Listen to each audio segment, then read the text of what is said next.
ভারতে অবস্থিত এমন এক মন্দির যা কিনা এক নয়, দুই নয়, বরং 15,000 কেজি সোনা দিয়ে তৈরি।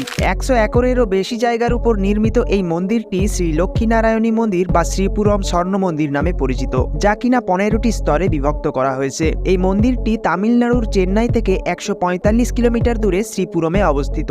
আপনাদের মধ্যে হয়তো অনেকে অমৃতসরের স্বর্ণ মন্দিরকেই বিশ্বের সর্ববৃহৎ স্বর্ণ মন্দির হিসাবে জানেন, কিন্তু পাহাড়ের পাদদেশে 100 একর সবুজ ল্যান্ডস্কেপে একটি তারকা আকৃতির পথের মাঝে অবস্থিত এই মন্দিরই বিশ্বের সর্ববৃহৎ স্বর্ণ মন্দির, যেখানে স্থাপিত রয়েছে 70 কেজি ওজনের বিশুদ্ধ স্বর্ণ দ্বারা তৈরি একটি মহালক্ষ্মী প্রতিমা। এই ঐতিহ্যবাহী বৈদিক শৈলীর মন্দির স্থাপত্য তৈরি করতে হাতে খোদাই করা তামার প্লেটে 15,000 কেজিরও বেশি সোনার ব্যবহার করা হয়েছে। 12টি শীর্ষবিন্দু সহ তারকা আকৃতির পথটি পৃথিবীতে একটি ঐশ্বরিক শক্তির রূপ তৈরি করে। এই পথ ধরে যখন ভক্তরা মন্দির পরিদর্শন করেন, তখন তাদের মনে এক অনন্য শান্তির অনুভব হয়।